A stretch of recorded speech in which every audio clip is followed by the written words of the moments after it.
அடுத்த ஆண்டு நடைபெறுகின்ற சட்டமன்ற பொது தேர்தலில் வெற்றி பெறுவதற்கு இப்பொழுதே மக்களுடைய எழுச்சியே சாட்சி. மணி 10:30 மணிக்கும் இவ்வளவு மக்கள் வந்த சட்டமன்ற தொகுதியிலே குழுமி இருக்கிறார் சொன்னால் அதுதான் வெற்றியினுடைய ரகசியம். ஆக 2026 சட்டமன்ற பொது தேர்தலில் அதிமுக வெற்றி பெற்று ஆட்சியை அமைவதற்கு இங்க இருக்கிற மக்களே சாட்சி.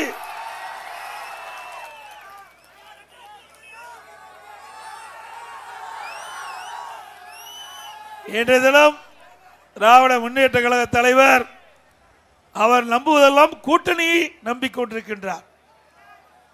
கூட்டணி பலம் வாய்ந்த கூட்டணி திமுக தலைமையில் இருப்பதாக கனவு கண்டு கொண்டிருக்கின்றார். ஆனால் அனைத்து இந்திய அண்ணா திராவிட முன்னேற்ற கழகத்தை பொறுத்த வரைக்கும் மக்களை நம்பி இருக்கின்றது. இங்கே இருக்கின்ற மக்களை நம்பி இருக்கின்றது.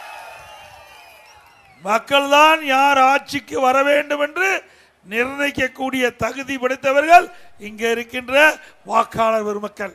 அவள் நினைத்தாதான் ஆட்சிக்கு வர முடியும். ஆனால் திரு ஸ்டாலின் அவர்கள் பல கட்சிகளை ஒன்றாக இணைத்துக் கொண்டு இன்றைக்கு 4 ஆண்டு காலம் எந்த ஒரு திட்டத்தையும் தமிழகத்துக்கு கொண்டு வராமல் மக்களை ஏமாற்றி ஊழல் செய்கின்ற அரசாங்கத்தை நடத்தி கொண்டிருக்கின்றார். அண்ணா திமுக 10 ஆண்டு காலம் ஆட்சி செய்தது.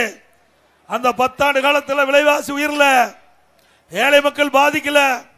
கொரோனா காலம் ஓராண்டு, அப்பொழுது கூட விலைவாசி உயராம பார்த்துக்கிட்டோம். ஆனா இன்றைய தினம் 4 ஆண்டு திராவிட முன்னேற்ற கழக ஆட்சியில் அப்படிப்பட்ட எந்த சம்பவம் இல்லை. நான் முதலமைச்சராக பொறுப்பேற்கின்ற பொழுது கடுமையான வறட்சி, குடிப்பதற்கு கூட தண்ணீர் கிடையாது. சென்னைக்கு வெளி மாவட்டத்தில் இருந்தால் தண்ணி கொண்டு வந்து அந்த குடி தண்ணீர் மக்களுக்கு கொடுத்தோம். அப்படிப்பட்ட ஆட்சி காலத்தில் கூட, அப்படிப்பட்ட காலகட்டத்தில் கூட விலைவாசி உயரல. அடுத்தது புயல், அந்த புயலால் கடு சேதம் டெல்டா மாவட்டம், அப்பவும் விலைவாசி உயரல. கொரோனா காலம் ஓராண்டு வேலை வாய்ப்பு இல்லை, அப்படிப்பட்ட காலத்திலேயும் விலைவாசி உயரல. அப்படி நிர்வாக திறமை மிக்க அரசாங்கம் அதிமுக அரசாங்கம் நிரூபித்து காட்டினோம். திமுகவை பொறுத்த வரைக்கும் அப்படிப்பட்ட நிலைமை இந்த ஆட்சிக்கு வரல. வறட்சி வரல, புயல் வரல, வெள்ளம் வரல, கொரோனா வரல. ஆனால் விலைவாசி உயர்ந்து போய்விட்டது. விலைவாசி விண்ணை முட்டுக்கிட்ட அளவுக்கு உயர்ந்து போய்விட்டது. இன்றைக்கு பார்த்தீங்கன்னா இதையெல்லாம் நாங்கள் போய் மளிகை கடையில் வாங்கிட்டு வந்தேன். பச்சரிசி அதிமுக ஆட்சியில் சாப்பாட்டு அரிசி 1 கிலோ 50 ரூபா. இப்போ திமுக ஆட்சியில் 77 ரூபாய்க்கு விற்கிது. 1 கிலோ 27 ரூபா அதிகம். இட்லி புழுங்கரிசி அதிமுக ஆட்சியில் 1 கிலோ 30 ரூபா, திமுக ஆட்சியில் இப்போ 48 ரூபா. பொன்னி புழுங்கல் அரிசி 1 கிலோ அதிமுக ஆட்சியில் 50 ரூபா, இன்றைய தினம் 72 ரூபா. கடல் எண்ணெய் 1 கிலோ அதிமுக ஆட்சியில் 130 ரூபா, இன்றைக்கு 1 கிலோ 190 ரூபா. நல்லெண்ணெய் 1 கிலோ அதிமுக ஆட்சியில் 250, திமுக ஆட்சியில் 400. தோரம்பருப்பு 1 கிலோ அதிமுக ஆட்சியில் 74, திமுக ஆட்சியில் 130. உளுத்தப்பருப்பு 1 கிலோ 79 ரூபா, அதிமுக ஆட்சியில் 120 ரூபாய்க்கு விற்கிது. இதெல்லாம் இவ்வளவு விலை உயர்ந்திருக்குது. இதை குறைப்பதற்கு இந்த மாநில அரசு எந்த நடவடிக்கை எடுக்கல. ஆனால் அதிமுக ஆட்சிக்கின்ற பொழுது விலை கட்டுப்பாட்டு நிதி என்று 100 கோடி ரூபாய் ஒதுக்கி வச்சிருப்போம். எந்த பொருள் விலை ஏறினாலும், பருப்பு விலை ஏறுதா, எந்த மாநிலத்தில் பருப்பு விலை குறைவு, அங்கிருந்து கொள்முதல் செஞ்சு கூட்டுறவு சங்கத்தின் மூலமாக அந்த விலையை கட்டுப்படுத்துகிற அரசாங்கமாக இருந்தது. இன்றைக்கு திராவிட முன்னேற்ற கழக ஆட்சியில் ஒரு திறமையற்ற முதலமைச்சர் ஆண்டு கொண்டிருக்கின்ற காலத்தில், ஒரு பொம்மை முதலமைச்சர் நாட்டை ஆண்டு கொண்டிருக்கின்றால. மக்கள் படுகின்ற துன்பம் அவர்களுக்கு தெரியல, மக்கள் படுகின்ற கஷ்டத்தை தெரியல, ஏழை படுகின்ற கஷ்டம் அவர்களுக்கு புரியல. ஆகவேதான் இன்றைய தினம் இவ்வளவு விலைவாசி உயர்ந்து விண்ணை முட்டுகின்ற அளவுக்கு விலைவாசி உயர்ந்தாலும் அதை கட்டுப்படுத்துவதற்கு தேவையான நடவடிக்கை எடுக்காத திரு ஸ்டாலின் மாடல் அரசாங்கம் என்பதை நாம் உணர வேண்டும். அதே போல கட்டுமான பொருட்கள் விலை, இன்றைக்கு கட்டுமானம் மிக மிக முக்கியம். இன்றைக்கு நம்ம நடுத்தர மக்கள், ஏழை மக்கள் வீடு கட்டுறோம். அந்த வீடு கட்டுகின்ற பொருள் ஒரு யூனிட் எம்சாண்ட் 3000 ரூபாய்க்கு அதிமுக ஆட்சியில் இன்னைக்கு 5500 ரூபாய்க்கு விற்கிது ஒரு யூனிட் எம்சாண்ட். ஒரு யூனிட் ஜல்லி 2000 ரூபாய்க்கு விற்றது, இப்போ 4500 ரூபா திமுக ஆட்சியில் விற்கிது. ஒரு டன் கம்பி அண்ணா திமுக ஆட்சியில் 40,000, இப்போ 70,000 ரூபாய்க்கு விற்கிது, 30,000 ரூபா அதிகம். ஒரு செங்கல் 6 ரூபாய்க்கு விற்றது, இப்போ 10 ரூபாய்க்கு விற்கிது. சிமெண்ட் அண்ணா திமுக ஆட்சியில் வெளி மார்க்கெட்டில் 240, இன்னைக்கு திமுக ஆட்சியில் வெளி மார்க்கெட்டில் 350. இன்றைக்கு அண்ணா திமுக ஆட்சியில் ஏழை எளிய நடுத்தர மக்கள், தாழ்த்தப்பட்ட மக்கள் வீடு கட்ட வந்தா அம்மா சிமெண்ட் ஊராட்சி ஒன்றியத்தின் மூலியமா 190 ரூபாய்க்கு கொடுத்தோம், நகராட்சியில் 190 ரூபாய்க்கு கொடுத்தோம். ஆனா இன்றைக்கு இவ்வளவு கட்டுமான பொருட்கள் விலை இவ்வளவு கடுமையா உயர்ந்திருக்குது. இதை கட்டுப்படுத்துறதுக்கு இந்த அரசு மனமில்லை. ஏன்னா எல்லாத்திலையும் கமிஷன் கிடைக்குது. அதனால சிமெண்டா கமிஷன் கிடைக்குது, அதை பத்தி கவலையே இல்லை. கம்பியா கமிஷன் கிடைக்குது, அதை பத்தி கவலைப்படல. அப்படி மக்கள் விரோத ஆட்சி தேவையா? சொல்லு, மக்கள் தேவையா?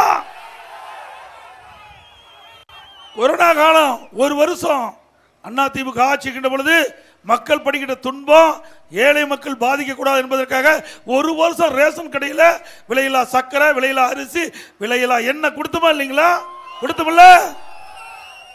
அதுவும் கிராமத்திலிருந்து நகர வரை முதியோர்கள், கர்ப்பிணி பெண்கள், மாற்றுத்திறனாளிக்கு அவர் உழைக்க முடியாது, அவர்களுக்கு உணவு வேண்டும் என்ற ஒரே காலத்திற்காக அண்ணா திமுக அரசு அம்மா உணவகம் சமூக கூட்டத்தில் நாள் ஒன்றுக்கு 7 லட்சம் பேருக்கு உணவு கொடுத்த அரசாங்கம் அண்ணா திமுக அரசாங்கம். இப்படி எந்த ஒரு பிரச்சனையுமே சந்திக்காத ஒரு அரசாங்கம் இன்றைய அரசாங்கம். ஆனால் கடன் வாங்கிட்டு இருக்கார். கடன் கொஞ்சம் நஞ்சம் வாங்கல, இஷ்டத்துக்கு வாங்கிட்டார். என்ன பண்ணாங்களே தெரியல. திரு ஸ்டாலின் தேர்தல் நேரத்தில் சொன்னார், திராவிட முன்னேற்ற கழகம் ஆட்சிக்கு வந்தால் நிதி மேலாண்மை குழு அமைக்கப்படும், அதன் மூலம் நிபுணர் குழு அமைக்கப்படும், நிபுணர் வந்த பிறகு கடன் சரி செய்யப்படும், வருமானத்தை அதிகரிக்கிறாங்க. ஆனா இல்ல, நிபுணர் குழு அமைத்த பிறகு 4,38,000 கோடி 4 வருஷத்துல கடன் வாங்கிட்டார். இன்னும் ஒரு வருஷம் இன்னும் 1 லட்சம் கோடி கடன் வாங்குறாங்க. 5,38,000 கோடி 5 வருஷத்துல கடன் வாங்கி இந்தியாவிலே கடன் வாங்கினதுல முதல் மாநிலம் தமிழ்நாடு. ஏங்க 73 வருஷம் தமிழ்நாட்டில் ஆட்சி புரிஞ்சாங்க. காங்கிரஸ், திமுக, அண்ணா திமுக, திமுக, அண்ணா திமுக, இப்படி மாறி மாறி 73 ஆண்டு காலம் ஆட்சி செஞ்சு 2021 வரைக்கும் 5,18,000 கோடி. அது ஒரு வருஷம் வருமானம் கிடையாது. அண்ணா திமுக ஆட்சியில் ஒரு வருஷம் மதுபான கடைகள் கிடையாது, பெட்ரோல் டீசல் கிடையாது, விற்கல. அதுபோல பத்திரப்பதிவு கிடையாது, ரோட் டாக்ஸ் கிடையாது, ஜிஎஸ்டி கிடையாது. இப்படி எதுவுமே இல்லாமல் 40,000 ரூபாய் கொரோனாவுக்கு செலவு பண்ணோம். இப்படி இருக்கின்ற பொழுது கூட கடனை கட்டுப்பாட்டில் வச்சிருந்தோம், நிறைய திட்டங்களை கொண்டாந்தோம். ஆனா 40,000 கோடி கொரோனாவுக்காக செலவு பண்ணோம். இன்றைக்கு திமுக ஆட்சியில் அப்படிப்பட்ட நிலைமை எதுவுமே இல்லை. அது மட்டும் இல்ல, 1,36,000 கோடி வருமானம் அதிகமாக இருக்குது. ஏன்னா 2020-21 அண்ணா திமுக ஆட்சி இருக்கின்ற வரை, அப்போ 24-25 திமுக ஆட்சி, 2020-21 அண்ணா திமுக ஆட்சி ரெண்டு ஒப்பிட்டு பார்த்தா திமுக ஆட்சியில் 1,36,000 கோடி கூடுதலா வருது. ஆக இப்படி ஒரு பக்கம் வருமானம் கூடுதலா வருது, ஒரு பக்கம் கடன் வாங்குறீங்க, திட்டம் எதுவும் இல்லை. அதுதான் மக்களுக்கு சந்தேகம். நல்லா சிந்திச்சு பாருங்க. இந்த கடன்லாம் நீங்க தாங்க கட்டணும், நீங்க எல்லாம் கட்டியாகணும் சேர்ந்து. நான் இப்ப பேசுறதெல்லாம் சிந்திச்சு பாருங்க, சாதாரண விஷயம் இல்லைங்க. இந்த கடனை எப்படி திருப்பி செலுத்துறது? வரி போட்டு தான் செலுத்தி ஆகணும். வரி யாரு மேல போடுறாங்க? மக்கள் மேல தான் போட்டாகணும். சிந்திச்சு பாருங்க, சாதாரண விஷயம் இல்லைங்க. இன்னைக்கு ஒரே ஆண்டுல, ஒரு 5 ஆண்டுல 5,38,000 கோடி கடன் வாங்கினா அதுக்கு எவ்வளவு வரி போட வேணும்? இவர் பாட்டு கடன் வாங்கி வச்சுட்டு போயிடுவாரு. அடுத்து வர்றவங்க, ஆட்சிக்கு வர்றவங்க படு துன்பத்துக்கு ஆள வேண்டிய சூழ்நிலை பெறும். ஏன்னா இன்னைக்கு நாளைக்கு என்ன சொல்லுவாங்க? ஆட்சி மாற்றம் வந்து அண்ணா திமுக ஆட்சிக்கு வந்த பிறகு 5,38,000 கோடி, ஏற்கனவே 5,38,000, கிட்டத்தட்ட 10,55,000 கோடிக்கு பக்கமாக வந்துடுது. இதுக்கு வட்டி கட்ட வேணும், திருப்பி பணங்க வாங்கின பணத்தை திருப்பி செலுத்தணும். கடை வாங்கினா விடுவாங்களா? நம்ம ஊரில் கடை வாங்குறோம், இப்போ இருசக்கரை வாங்கினோம், போய் லோன் போட்டு வாங்குறோம், 3 டியூ கட்டலினா வண்டி தூக்கிட்டு போயிடுவாங்க. கார் லோனில் வாங்குறோம், 3 மாதம் நமக்கு டியூ கட்டலினா காரை தூக்கிட்டு போயிடுவாங்க. வீட்டு லோன் வாங்குறோம், வீட்டு லோன் குறிப்பிட்ட நாள் வாங்கலினா பேங்க் வந்து சீல் வச்சுட்டு போயிடுவாங்க. அது மாதிரி அரசாங்கமும் அது மாதிரி தான். கடன் வாங்கின திருப்பி செலுத்தலினா பல பிரச்சனையை சந்திக்க வேண்டிய நிலையை ஏற்படும். இப்படிப்பட்ட அரசாங்கம் தேவைங்களா? இன்னைக்கு நகராட்சி வந்தவாசி நகராட்சி 100% வீட்டு வரி 1000 ரூபாய் வீட்டு வரி 2000 ரூபாய் கடவரி 150 1000 ரூபாய் 2500 ரூபாய் அதோட குடிநீர் வரி போதாது குப்பைக்கு வரி போட்டார் அது ஒண்ணுதான் பாக்கி அதுக்கு வரி போட்டாங்க ஆக எல்லாம் வரி மேல் வரி போட்டு மக்களுக்கு துன்பத்தில் ஆக்கிவிட்டாங்க அதோட கரண்ட் பில் அண்ணா திமுக ஆட்சி பாருங்க திமுக ஆட்சி பாருங்க 67% இதுவரைக்கும் உயர்த்தப்பட்டு விட்டாங்க கரண்ட் பில் 67% உயர்த்திட்டாங்க ஆக இன்றைக்கு மக்களை நிம்மதியா வாழ விடாத அரசாங்கம் தொடர வேண்டுமா சிந்திச்சு பாருங்க அதே கொரோனா காலம் இன்றைக்கு பள்ளி திறக்கல கல்லூரிகள் மூடப்பட்டது பள்ளிகள் மூடப்பட்டது கல்லூரிக்கு ஆன்லைனில் வகுப்பு நடத்தணும் ஆன்லைனில் தேர்வு நடத்தணும் நம்முடைய மாணவர்கள் சந்தோஷமா தேர்வு எழுதி பாஸ் பண்ணி போனாங்க அதே போல பள்ளியில் படிக்கின்ற மாணவருக்கு ஆல் பாஸ் போட்டோம்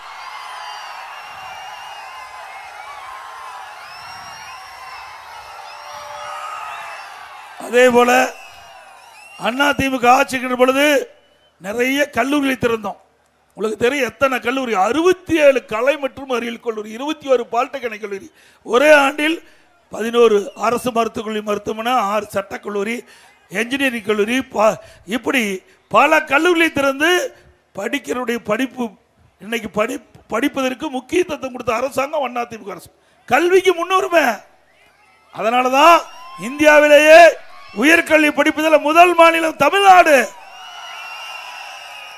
திமுக ஆட்சியில் இப்படி திட்டமும் கொண்டாடல மக்களுக்கு தேவை நன்மையும் செய்யல கல்வியில் அண்ணா திமுக ஆட்சியில் புரட்சி மறுமலர்ச்சி அதிகமா நிதி ஒதுக்கீடு செய்த ஒரே துறை கல்வித்துறை அண்ணா திமுக ஆட்சியில் இன்னைக்கு ஒரு வாரத்துக்கு முந்தி பத்திரிகைகள் வந்தது 207 அரசு பள்ளிகள் மூடப்பட்டதுன்னு சொன்ன உடனே நேற்று திறந்துட்டாங்க ஒரே அறிக்கை 207 பள்ளிக்கூடத்தை திறந்துட்டாங்க ஏங்க படிக்கிறது தானே பள்ளிக்கூடத்தை திறக்கிறோம் அதை சரியான முறையில் கவனித்து சரியான முறையில் பாடம் நடத்தியிருந்தா மாணவன் சேர்ப்பாங்கல்ல பாடமே நடத்துறது இல்ல வாத்தியாரும் பள்ளிக்கு போறது இல்ல அரசாங்கமோ கண்டுக்கிறது இல்ல அப்புறம் அந்த பள்ளி மூடித்தான் ஆகணும் அனைத்து இந்திய அண்ணா திராவிட முன்னேற்ற கழக அரசு இருக்கின்ற பொழுது பல பள்ளிகள் திறக்கப்பட்டது ஆரம்ப பள்ளி நடுநிலைப் பள்ளி உயர்நிலைப் பள்ளி மேல்நிலைப் பள்ளி கல்லூரி படிப்படியா கல்லூரிகளையும் பள்ளியும் திறந்து இந்தியாவிலேயே கற்போர் எண்ணிக்கை தமிழகம் தான் முதலிடம்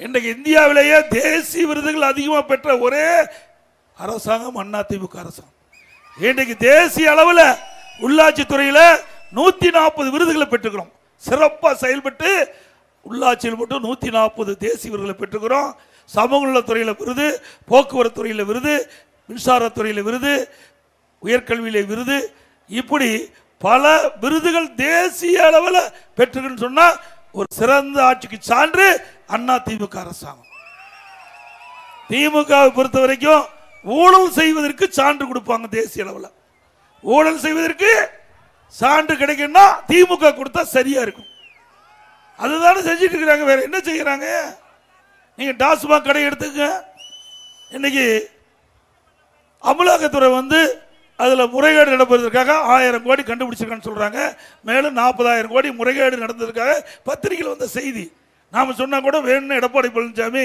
எதிர்கட்சி தலைவர் வேணும்னே அங்கங்க போய் பேசிட்டு இருக்கான்னு சொல்லுவார் இதையெல்லாம் அமலாக்கத்துறை கண்டுபிடிச்சு பத்திரிகையில் வந்த செய்தி ஆக டாஸ்மாகில் ஊழல் நடந்தது அம்பலமாகிவிட்டது அது மட்டும் இல்ல தமிழகம் முழுவதும் 6000 மதுக்கடை இருக்குது 6000 மதுக்கடையிலையும் இங்க இருக்க மக்கள் போய் நிறைய தமிழ்நாட்டுக்கு மக்கள் அங்கங்க இருக்கின்ற மதுக்கடையில் ஒரு பாட்டில் வாங்கினா 10 ரூபா அதிகம் கொடுக்கணும் இன்னைக்கு ஒரு நாளைக்கு 1.5 கோடி பாட்டில் விற்குது 10 ரூபாய்னா 15 கோடி ஒரு நாளைக்கு மாசத்துக்கு 450 வருஷத்துக்கு 5400 4 வருஷத்துக்கு 22,000 கோடி இந்த 10 ரூபா அதிகம் கொடுத்து வாங்கினதுக்கு இவ்வளவு ரூபா மேலிடத்துக்கு போயிருக்குது அப்படிப்பட்ட ஊழல் ஆட்சி தொடர வேண்டுமா எண்ணி பாருங்க திராவிட முன்னேற்ற கழகத்தில் 525 அறிவிப்புகள் வெளியிட்டாங்க 525 அறிவிப்புகள் திராவிட முன்னேற்ற கழகம் ஆட்சிக்கு வந்தா நிறைவேற்றி தரப்படும் என்று இதுவரைக்கும் பல திட்டத்துக்கு இன்னும் அறிவிப்பு நிறைவேற்றவே இல்லை பல அறிவிப்புகள் இன்னும் நிறைவேற்றவே இல்லை கேட்டா முதலமைச்சர் 98% அறிவிப்புகள் நிறைவேற்றப்பட்டதா பச்சை போய் சொல்றார் உண்மைதானே கிராமத்தில் 100 நாள் வேலை திட்டம் 150 நாள் உயர்த்தினாங்களா அந்த 100 நாள் வேலை திட்டத்தில் பணிபுரிகின்ற அந்த தொழிலாளிக்கு சம்பளம் உயர்த்தினாங்களா ஏற்கனவே வேலை செஞ்சவர்களுக்கு சம்பளம் கொடுக்க முடியல திமுக ஆட்சியில். நாங்கள் மத்தியில் போராடி வாதாடி முதற்கட்டமாக 2999 கோடி வாங்கி கொடுத்துருக்குறோம். ஆட்சி செய்யறது திமுக, மக்களுக்கு பிரச்சனை தீர்ப்பது அண்ணா திமுக கட்சி.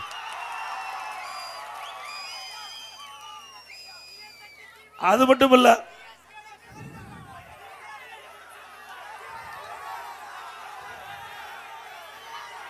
இங்கே இஸ்லாமிய பெருமக்கள் அதிகமாக வசிக்கிறாங்க. அந்த இஸ்லாமிய பெருமக்கள் அனைத்து இந்திய அண்ணா திராவிட முன்னேற்ற கழக ஆட்சி இருக்கிற பொழுது நிறைய திட்டங்களை கொண்டாந்து நிறைவேற்றிக்கிறோம். இன்னைக்கு இதே என் புரட்சி தலைவி அம்மா இருக்கின்ற பொழுது புனித ரமலான் மாதத்தில் பள்ளிவாசலுக்கு நோன்பு கஞ்சி தயாரிக்க அதிமுக ஆட்சியில் 5400 மெட்ரிக் டன் அரிசி கொடுத்திருக்கிறோம். நாகூர் தர்கா சந்தன கூடு திருவிழாவிற்கு தேவைப்படும் சந்தன கட்ட விலை இல்லாமல் கொடுத்திருக்கிறோம். 2018 வரை ஹஜ் புனித பயணம் மேற்கொள்ள இஸ்லாமிய சகோதரர்களுக்கு மத்திய அரசு மானியம் வழங்கி வந்ததை திடீரென்று நிறுத்திவிட்டது. அந்த மானியம் தொடர்ந்து எங்களுக்கு கிடைக்க வேண்டும் என்று இஸ்லாமிய பெருமக்கள் கோரிக்கை வைத்தாங்க. அவருடைய கோரிக்கை ஏற்று அதிமுக ஆட்சி இருக்கின்ற பொழுது அந்த மானியம் தொடரப்பட்டது. 2021 அந்த மானியம் போதாது, உயர்த்தி கொடுக்க வேண்டும் என்று கேட்டாங்க. அதை 12 கோடி ரூபாயாக உயர்த்தி கொடுத்த அரசாங்கம் அதிமுக அரசாங்கம். ஹஜ் பயணிகள் சென்னையில் தங்கி, அதாவது ஹஜ் பயணிகள் சென்னையில் தங்கி செல்ல வசதியாக ஹஜ் எல்லாம் கட்ட வேண்டும் கேட்டாங்க. அதுக்கு 15 கோடி அதிமுக ஆட்சியில் ஒதுக்கப்பட்டது. 2016 முதல் ஹாஜிகளுக்கு மாதந்தோறும் 20,000 ரூபாய் மதிப்பூதியம் வழங்க திட்டத்தை அதிமுக ஆட்சியில் தொடங்கணும். உலமாக்கள் மற்றும் மோதினார்களுக்கு ஓய்வூதிய பயனாளி எண்ணிக்கை 2004 2600 உயர்த்தப்பட்டது. அவர்களுக்கு ஓய்வூதியம் 750 3000 உயர்த்தி கொடுத்தோம். உலமாக்களுக்கு புதிய இருசக்கர வாங்கல் வாங்க 25,000 மானியம் கொடுத்தோம். வகுப்பு வாரியத்திற்கு 2 நிர்வாக மானியம் மற்றும் பள்ளிவாசல் தர்காக்கள் பழுதுபார்த்தல் மற்றும் புனரமைப்பு பணியை மேற்கொள்ள நிதி உதவி வழங்கப்பட்டது. அதே போல இஸ்லாமிய வகுப்பினருக்கு நேரடி நியமன முறையில் நிரப்பப்படாத பணியிடங்களுக்கு முன்கொணர்வு முறையை நீடிக்க அரசாணை வெளியிடப்பட்டது.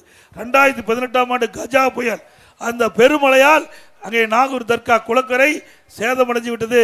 அதை கட்டி கொடுக்க வேண்டும் என்று வேண்டுகோள் வைத்தார்கள். நானே நேரடியாக பார்வையிட்டு அதற்காக அந்த குளக்கரையை சரி செய்வதற்காக 4,25,00,000 ரூபாய் வழங்கிய அரசாங்கம் அதிமுக அரசாங்கம். சிறுபான்மை பொருளாதார மேம்பாட்டு கழகம் அமைத்தது அதிமுக. இப்படி பல திட்டங்களை கொண்டு வந்த அதிமுக அரசாங்கம். அதே போல அதிமுக ஆட்சி இருக்கின்ற பொழுது டாக்டர் APJ அப்துல் கலாம் அவர்கள் நினைவாக ராமநாதபுரத்தில் கலை மற்றும் அறிவியல் கல்லூரி தொடங்கப்பட்டது அதிமுக ஆட்சியில். 2017 திண்டுக்கல்லில் ஹைதர் அலி மற்றும் திப்பு சுல்தான் அவர்கள் வாழ்க்கை வரலாறு குறித்து மணிமண்டபம் திறக்கப்பட்டது அதிமுக ஆட்சியில். கண்ணியமிக்க காகிதம் இல்லாதவர்களுக்கு சென்னையில் மணிமண்டபம் அமைத்ததும் அதிமுக அரசு. எவ்வளவும் செஞ்சது நாங்க. ஆனா வேண்டுமென்ற திட்டமிட்ட திராவிட முன்னேற்ற கழகம் அவருடைய கூட்டணி கட்சி சேர்ந்தவரெல்லாம் வேண்டுமென்ற ஒரு தவறான ஒரு பொய்யான பிரச்சாரத்தை செய்து வராங்க.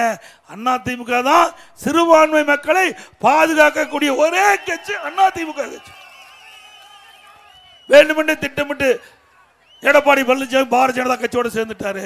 பாரதிய ஜனதா அதிமுக கூட்டணி உங்களுக்கு பாதுகாப்பு கொடுக்காதுங்கிறாங்க. திரு ஸ்டாலின் அவர்களே, நீங்களும் 1999 ஆண்டும் நாடாளுமன்ற தேர்தலில் பாரதிய ஜனதாவோட கூட்டணி சேர்ந்து போட்டியிட்டு வெற்றி பெற்று மத்தியில் ஆட்சி அதிகாரத்தில் இடம்பெற்றிருந்தீங்க. திரு முரசொலி மாறன் அவர்கள் 1 வருடம் உடல்நிலை சரியில்லாம அவருக்கு கேபினட் அந்தஸ்துல அவருக்கு அமைச்சர் பதவி கொடுத்திருந்தாங்க. அப்பெல்லாம் பாரதிய ஜனதா கட்சி நல்ல கட்சி. 2001 ஆண்டு சட்டமன்ற பொது தேர்தல், அதில் பாரதிய ஜனதா திமுக கூட்டணி வச்சு தமிழ்நாட்டில் போட்டியிட்டது. ஆக இவர்கள் கூட்டணி சேர்ந்தா நல்லதா இருக்கும், அதிமுக சேர்ந்தா அவதூறா பேசுவாங்க. ஆக கூட்டணி என்பது வேறு, கொள்கை என்பது வேறு. கூட்டணி என்பது அந்த சூழ்நிலைக்கு தக்கவாறு கட்சிகள் ஒன்றாக இணைந்து வாக்குகள் சிதறாமல் இருப்பதற்கு, எதிரிகளை தோற்கடிப்பதற்காக அமைக்கப்படுவது கூட்டணி. கொள்கை என்பது நிலையானது. அப்படித்தான் நாங்கள் இருக்கிறோம். எங்களுடைய தலைவர்கள் அப்படித்தான் எங்களுக்கு வகுப்பை சொல்லி எங்களுக்கு பாடம் கற்பித்திருக்கின்றார்கள். அதன்படி தான் நாங்கள் செயல்படுவோம். திரு ஸ்டாலின் அவர்களே, இனியும் மக்களை ஏமாற்ற முடியாது. உங்களுடைய ஆட்சியை பற்றி மக்கள் தெளிவாக புரிந்து கொண்டார்கள். அது குடும்ப ஆட்சி. திமுக குடும்ப ஆட்சி, அதிமுக மக்களுக்காக ஆட்சியிட்ட கட்சி. பொன்மனச்செம்மல் புரட்சி தலைவர் எம்ஜிஆர் திமுக தீய சக்தின்னு சொன்னாங்க. அதற்காக நீங்க திமுகவை வீழ்த்த வேண்டும் என்பதற்காக பொன்மனச்செம்மல் புரட்சி தலைவர் எம்ஜிஆர் அண்ணா திமுக தொடங்கினாங்க. அம்மா கட்டி காத்தங்க. 20 தலைவர்கள் மறைந்தாலும் அவருடைய ஆசையோடு இங்க இருக்கின்ற மக்கள் துணையோடு கழக நிர்வாகிகள் தொண்டரோடு எவ்வளவு பிரச்சனை வந்தாலும் அதை தூள் தூளாக்கி இன்றைக்கும் மக்கள் செல்வாக்குள்ள கட்சி அண்ணா திமுக கட்சி என்று நிலைநிறுத்தப்பட்டுகின்றது. ஆக இதெல்லாம் தொண்டர்கள் நிறைந்த கட்சி. திமுக தலைவர்கள் நடத்துகின்ற கட்சி. தலைவர்கள் நடத்துகின்ற கட்சி திமுக கட்சி. திரு கருணாநிதி, திரு ஸ்டாலின், திரு உதயநிதி, இன்பநிதி யாருவெல்லாம் திமுக குடும்பம் தானே. அது கட்சியா? கம்பெனி. கம்பெனியில தான் அப்படி இருப்பாங்க. திமுக ஒரு கம்பெனி ஆயிட்டுது. அண்ணா திமுக அப்படி இல்லை. இந்த கட்சியில யார் உழைக்கிறாங்களோ, யார் மக்களுக்கு சேவை செய்யறாங்களோ, யார் விசுவாசமா இருக்காங்களோ அவர்களுக்கு அண்ணா திமுகவில் உயர்ந்த பதவி கிடைக்கும். அதுதான் அண்ணா திமுகவுடைய நிலைப்பாடு. ஆகவே அனைத்து இந்திய அண்ணா திராவிட முன்னேற்ற கழகத்தை பொறுத்த வரைக்கும் இது ஜனநாயக கட்சி. இந்த கட்சிக்கு உழைக்கின்றவர்கள் உயர்ந்த பதவிக்கு வர முடியும். ஒரு விவசாயி, நான் முன் பேசிட்டு இருக்கிறேன், இன்றைக்கு நான் விவசாயம் தான் செஞ்சுட்டு இருக்கிறேன், வேற எந்த தொழிலும் கிடையாது.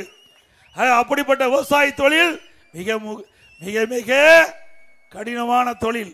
அப்படிப்பட்ட விவசாயிகள் நிறைந்த பகுதி இந்த பகுதி. விவசாயிகளுக்காக நிறைய திட்டங்களை கொண்டு வந்து நிறைவேற்றப்பட்ட அரசாங்கம் அண்ணா திமுக அரசாங்கம். ஒரே 5 ஆண்டில் 2 முறை கூட்டுறவு சங்கத்தில் வாங்கிய பயிர்க்கடன் தள்ளுபடி செய்த அரசாங்கம் அண்ணா திமுக அரசு. மும்முனை மின்சாரம் 24 மணி நேரம் விவசாயிகளுக்கு கொடுக்கப்படுகின்றது. பேரிடர் காலங்கள், புயல், வெள்ளம் எது வந்தாலும் விவசாயம் பாதிக்கப்பட்டால் உடனடியாக நிவாரணம் கொடுத்த அரசு அண்ணா திமுக அரசாங்கம். குடிமராமத்து திட்டம், ஏரி, குளம், அணை அனைத்தும் பல ஆண்டுகளாக தூர்வாராமல் இருந்தது. தூர்வாரி விவசாயிகளுக்கு தேவையான நீரை, நிலத்தடி நீரை உயர்த்துவதற்கு நடவடிக்கை எடுத்த அரசு அண்ணா திமுக அரசு. ஓடையின் குறுக்கே தடுப்பணை, நதியின் குறுக்கே தடுப்பணை, இப்படி தடுப்பணை கட்டி நிலத்தடி நீரை உயர்த்தி மக்களுக்கு தேவையான குடிநீர் வசதி, விவசாயிகளுக்கு தேவையான நீரை உருவாக்கி தந்த அரசு அண்ணா திமுக அரசு என்பதை நேரத்தில் தெரிவித்து, இன்னைக்கு விவசாய தொழிலாளி நிறைந்த பகுதி. இந்த ஏழை விவசாயிகளுக்கு, விவசாய தொழிலாளி, தாழ்த்தப்பட்ட மக்கள், இந்த மக்களுக்கு அற்புதமான காங்கிரீட் வீடு அண்ணா திமுக ஆட்சியிலே கட்டி கொடுக்கப்படும். இப்ப கொடுக்கிற வீடு மாதிரிலாம் நினைக்காதீங்க. பல லட்சம் ரூபாய் மதிப்புள்ள அற்புதமான வீடு இந்த ஏழைகளுக்கு கட்டி கொடுக்கப்படும். அதே போல ஒவ்வொரு ஆண்டும் தீபாவளி எரிகின்ற பொழுது அனைத்து இந்திய அண்ணா திராவிட முன்னேற்ற கழக அரசு அமைந்தவுடன் நம்முடைய தாய்மார்களுக்கும் சகோதரிகளுக்கும் அற்புதமான சேலைகள் வழங்கப்படும். அது சேலை கொடுக்கப்படும். ஹாப்பி தீபாவளி.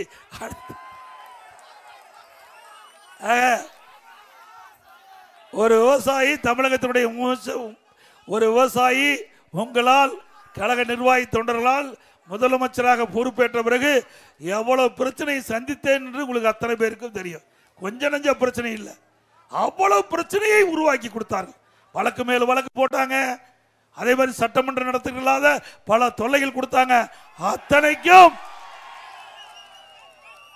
நாங்கள் சமாளித்து மக்கள் ஆதரவோடு தூள் தூளாக்கப்பட்டு எந்த காலகட்டத்திலும் எந்த கொம்பனாலும் அண்ணா திமுக அழிக்க முடியாது. ஆக திரு ஸ்டாலின் அவர்களே, நீங்க எவ்வளவோ அவதாரம் எடுத்து பார்த்தீங்க. அண்ணா திமுகவை ஒடுக்க, முடக்க, உடைக்க அத்தனையும் மக்களுடைய துணையோடு, அண்ணா திமுக நிர்வாகிகளோடு உடைக்கப்பட்டு இன்றைக்கு அனைத்து இந்திய அண்ணா திமுக தமிழகத்திலே பலம் பொருந்திய கட்சியாக, மக்கள் செல்வாக்குள்ள கட்சியாக இருக்குது. திமுக மாதிரி மக்கள் செல்வாக்கு இல்ல. திமுக மக்கள் செல்வாக்கு போயிட்டுது. கட்சி அவருடைய தொண்டர் செல்வாக்கும் போயிட்டுது. அதனாலதான் ஓரணியில் தமிழ்நாடுன்னு ஊடு ஊடா போய் கதவை தட்டி கட்சியில சேர்த்திங்க. அண்ணா திமுக கட்சியில உறுப்பினராகுங்க. யாரு வெக்கமா இல்ல? இந்தியாவில் எங்கேயாவது இப்படி ஒரு சம்பவம் நடந்தது உண்டா? தமிழ்நாட்டில் இப்படி நடந்தது சம்பவம் உண்டுங்களா? போய் பிச்சை எடுக்கிற மாதிரி ஊடு ஊடா போய் கதவை தட்டி கட்சியில சேர்ந்துக்க, கட்சியில சேர்ந்துக்குன்னு இன்றைக்கு மன்றாடி கெஞ்சி கூத்தாடுகின்ற கட்சி திமுக கட்சி. அதான் வெக்கக்காடுன்ட்டா தம்பி. ஆக திரு ஸ்டாலின் அவர்களே, நீங்கள் காங்கிற கனவு பகல் கனவு. அனைத்து இந்திய அண்ணா திராவிட முன்னேற்ற கழக கூட்டணி பலம் வாய்ந்த கூட்டணி அமையும். 2026 சட்டமன்ற தேர்தலில் மக்களுடைய பேராதரவை பெற்று பெரும்பான்மையோடு ஆட்சி அமைக்கும் என்று சொல்லி மக்களை காப்போம், தமிழகத்தை மீட்போம். மக்களை தமிழகத்தை மக்களை தமிழகத்தை மக்களை தமிழகத்தை பை பை ஸ்டாலின். நன்றி, வணக்கம்.